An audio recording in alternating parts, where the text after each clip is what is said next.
everyone, Stormy Strike here, and in this video I'm going to be giving some final thoughts and things about BreyerFest 2019 that I didn't get to bring up in my BreyerFest experience videos or haul video. I'll also bring up some rumors and different things about this year's BreyerFest that I can't confirm are true, but they're just what I've been hearing. While I talk, I'll have photos and maybe some video on screen that I took on the way home from BreyerFest, including some Breyer photography, but this video is mainly just me talking about BreyerFest. I was going to record this right after BreyerFest when all my thoughts and feelings and whatnot were fresh in my mind, but after I got home I soon got really bad allergies that made me kind of lose my voice for a bit, and then I actually got sick for a few days and I just never got around to recording this until now, 3 weeks after BreyerFest. Over 3 weeks after BreyerFest. This year at BreyerFest was really fun and had a lot of great things, although there were a few not so great things which I'll get into. And then some of those things were a fault on my own part, not on the actual event. You'll understand as I get into it. First off, I want to bring up something I observed this year that I thought was really awesome, which was how many people said that this was their first BreyerFest. I gotta say, around like a dozen people I talked to said that this was their first BreyerFest. And I think that's just wonderful. I like seeing the model horse hobby doing so well and growing. BreyerFest 3-day tickets actually sold out this year. They sold out before BreyerFest even opened on Friday, which is crazy and apparently the first time that has ever happened. That may be in part of people buying extra tickets for the special run tickets this year, to try for those special anniversary variations. I also heard that the special runs sold out at BreyerFest this year. I don't know about that for sure, but I wouldn't be surprised. As far as I know, that also doesn't happen usually, at least not for all of the special runs. Again, that's probably partly due to the anniversary variations. Next year, I bet the special runs won't be as crazy and difficult to get, since there shouldn't be any of those special variations thrown in there, besides like the usual matte and glossy split on a special run, or like a color variation 50-50 split. Unfortunately, I did hear that a lot of people weren't even able to get any special runs besides Pepper and or Bucky this year, because they all sold out by the time the people at the end of the line got to go through the tent. I've also heard a rumor that apparently Breyer misplaced the special runs for a specific special run time. I don't know what the deal was with that, and if they found them, or what. That was just something I heard through the grapevine. As I said, I think next year won't be as crazy happenings for the special runs and the special run line, so hopefully everyone gets more of a chance to get the special runs they want next year. Now yes, while we're sort of on the topic of rumors, I'll bring up something I heard on Instagram, which is that someone stole painted stablemates from the craft and activity tent and then tried to resell them at the Clarion. I couldn't get a lot of solid information on this story, but it was said that it was stablemates that were really nicely painted that were the ones stolen. Someone else said that they heard the person selling them was saying that half the money went to donations of some kind.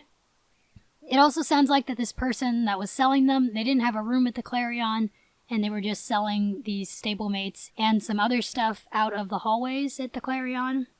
Again, I don't have a lot of solid info. If someone did this, that is really terrible to steal and then resell models that people painted at the craft and activity tent. I really hope this doesn't happen again in the future.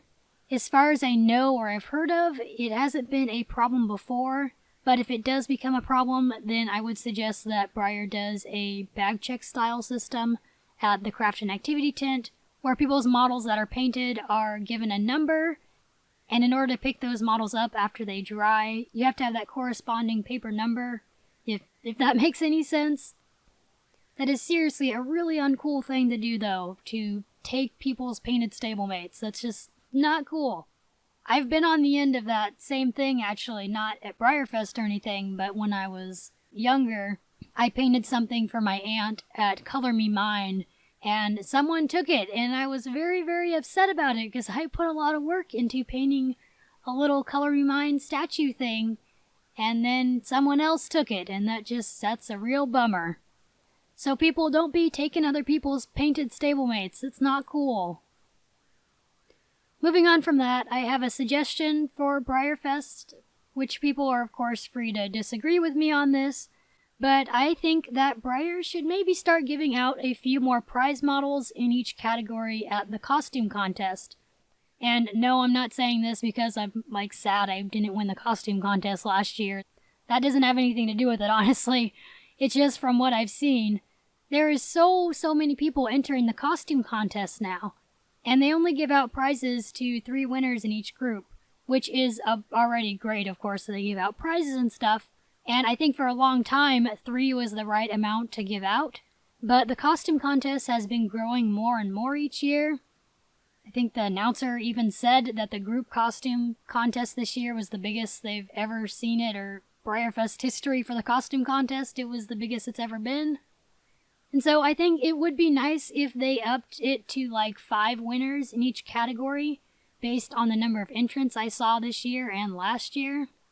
Just because the costume contest is growing so much, I think it would only just make it a little more fair if they did give out models to a few more winners in each category.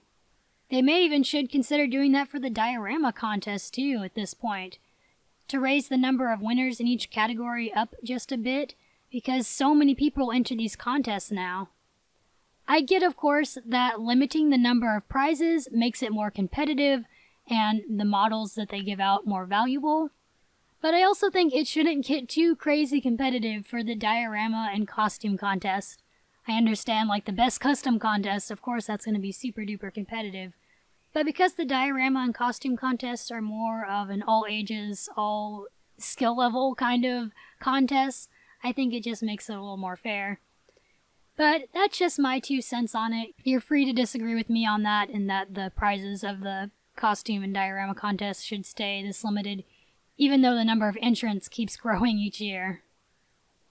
Another part of BreyerFest that could use improvement, and I'm sure everyone involved with it already knows that, is the social media meet. It went really well, but I think it does have room for improvement. I think combining all the social media platforms like Instagram, YouTube, Facebook, and what have you into one event this year was a great and really good thing to keep. I think the main problem is that the time and space of where the meet should be held. This year, they weren't able to accept any more raffle donations at the meet because there was no room to put them all. And then they also sold out of raffle tickets, which means the meet has the potential to be even bigger and better, I think, or at least the raffle for it has the potential to be really big. It's just the problem of location and time.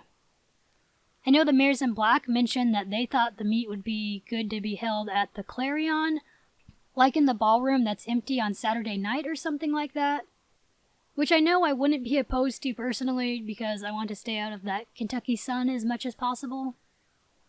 I don't know exactly what should be done. It's a tricky thing to figure out, but I do think the social media meet could always use improvements. And I'm sure it will get improvements next year and continue to get better. Now here's a little personal BreyerFest story that I thought I talked about or brought up in my experience or haul video, but actually didn't. And that is my plan to get a single day ticket stablemate and then not actually getting one. I purchased a single day ticket on Breyer's website, and I got the tickets in the mail with the little paper wristband and the little paper card thing for the single day stablemates. On Friday at BreyerFest, I was going to pick up the stablemate, and then I couldn't find my ticket. I looked everywhere, looked in the hotel room, everything, and I couldn't find it. So I figured I must have accidentally dropped it when I was pulling out my special run tickets from my bag or something like that. Well then, 3 weeks later, back in California, I find it stuck inside an envelope, despite me remembering putting it in my bag with the Celebration Horse and special run tickets. So that's a bit of a bummer that I wasted $17 on a single day ticket and didn't get really anything at all out of it, because I foolishly accidentally left it at home. But that was the only really bummer thing for BreyerFest this year for me. Everything else besides that was really awesome. besides one topic I'm going to get into now. So another personal bit about BreyerFest stuff, and what BreyerFest was like for me overall this year. Of course, overall, it was awesome. I got to meet a lot of awesome people and get some really cool models and all that fun stuff. But I do have to be honest about one thing. This year's BreyerFest was really, really hard on me. And again, I need to emphasize that this doesn't have anything to do with BreyerFest itself. It has to do with my own scheduling and planning and all that kind of stuff. I was purposely trying not to overschedule myself at BreyerFest this year because I knew it was going to happen. Like every year I kind of overschedule myself and think I can do more than I actually can. This year I really tried not to do that. And yet I have never been so tired in my entire life. And of course BreyerFest is always exhausting for me. I'm actually really surprised I didn't end up having like a mental breakdown as I have in other years. I think I was just too tired to have a mental breakdown. I was just so incredibly tired, and I've never felt so incredibly tired like this before. For example, on Sunday at the horse park, I was walking around and I felt like I could literally topple over onto the ground and go to sleep. And not passing out from heat exhaustion or anything like that, just needing to lay down and take a nap. I've never ever felt like that, and I've done like 3-day physically intensive film shoots in college, and I've never felt like that then. And I've been going to BreyerFest for a few years, and every year, of course I've been tired at BreyerFest, but I've never been that tired at BreyerFest before. This year was just super tough on me, and it honestly made it difficult to feel like I was having fun at some points, because I was just so exhausted. I wasn't even able to do a lot of the activities I wanted to do, which, again, kind of happens every year. But this year I really felt like I wasn't able to do the things that I had planned on. I still had fun, of course. I still absolutely loved getting to see you guys and the models I got and all that. But it was really, really tough on me, and I have to change some things next year, so I hopefully don't feel like that again. What are those changes, you may ask? I don't know everything exactly, but I do have some plans that will be changed next year. One is that I won't be doing the Breyer swap meet. I love doing the Breyer swap meet. I love shopping and selling there. But the problem is, when you sell at the Breyer swap meet, you have to set up for it from 3 p.m. to 5:30 p.m. on Friday, and then come back to sell at 7 p.m. It ends up taking so much of my time out of Friday. This year it was also smack dab around the costume contest as well, which was really stressful for me and my mom to get ready for the costume contest, and then leave the hotel to get there on time, and then try to come back to get back to the swap meet on time. I wasn't even able to be there at the swap meet right when it opened. My dad had to wait by my table for me.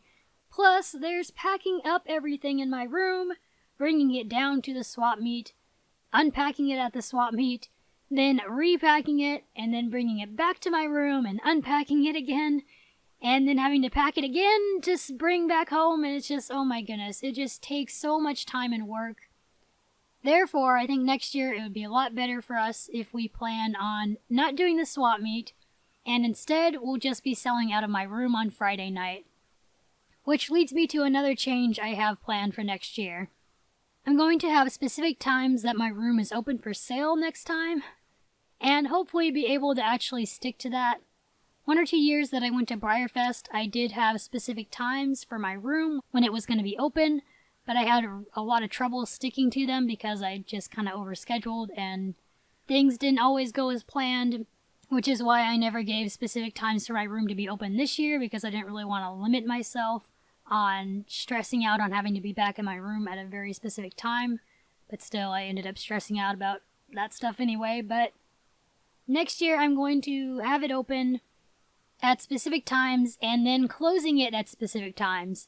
This year we kept the room open pretty late because people kept shopping around really late, which would have been fine, except I had to wake up early every morning for other BreyerFest activities, which meant I never got enough sleep each night.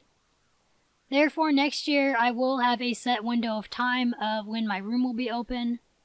I won't have it open as long as I did this year because I want to make sure I get some sleep, even if it does mean I lose out a little bit on sales or something. And I also just want to give myself some more time to shop around and enjoy the events of the Clarion. I really didn't feel like I got to do any room shopping myself as much besides Wednesday, because Wednesday was the only day I didn't sell out of my room. But all the other days I felt like I wasn't really able to shop around much, and when I did, I was like having to be really quick about it. I will post the days and times that my room will be open next year ahead of time on social media, of course, and I'll also post it like next to the door of my room. And I'll probably have the room open for around 3 hours each night at whatever set times I figure out. And of course, more information will be posted on all that as it gets closer to BreyerFest 2020. Another thing that I'm planning to probably do different next year is the videos I film at BreyerFest and my experience videos that I put on YouTube. I don't want to do the same style of vlog experience videos every year, and already this year I was starting to feel like I was filming and editing a lot of the similar stuff that I filmed and edited last year, and I don't want to put out the same thing every year, both for my sake and your guys' sake. Therefore, next year I'll change it up a bit and film things a bit differently and do my experience video differently. I don't know what exactly I'll do yet that's going to be different for it, but you guys can let me know in the comments if there is anything specific you'd like to see me film next year or focus on while at BreyerFest. By next year, I should also have a new video camera to film with, because as reliable as my current little Sony Handycam has been all these years, it's time that I get an upgrade, which will actually be happening before the end of the year, sooner than later, and I'll do a video, of course, on that, unboxing it or filming test shots with it or something. But that might be a fun little change too, is using some new camera equipment next year.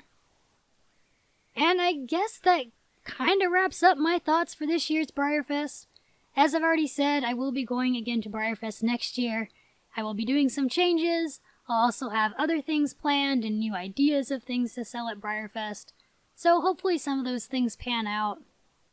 For now, I'm going to be talking less about BreyerFest though. I need a break from it. I just need a break in general, considering how I've been working almost every single day for like the past, I don't even know how long. It's been a long time. I haven't had an official day off in forever. BreyerFest has basically been consuming me since January of last year, so we're going to have a little breather from BreyerFest for a couple months. And then of course, once January comes back around, we'll get back into the whole BreyerFest swing of things. For now, we're going to be focusing on other model horse stuff. We'll be doing unboxings again, of course. And we'll be talking about horse movies and shows and gaming. I have some fun new games to play on the channel that I think some of you guys will have an interest in. And I will also be doing gaming live streams again whenever I can get my computer hopefully fixed, because I've been having issues with that. Anyway, it'll all be fun, so I hope you stick around for the new videos and things to come. I hope you enjoyed hearing me digress about BreyerFest for the past however long this video is. In the comments, leave me some thoughts about what you'd like to see me do filming-wise for next year's BreyerFest. Anyway, I hope you all have an awesome day, and I will see you in the next video. Bye everyone!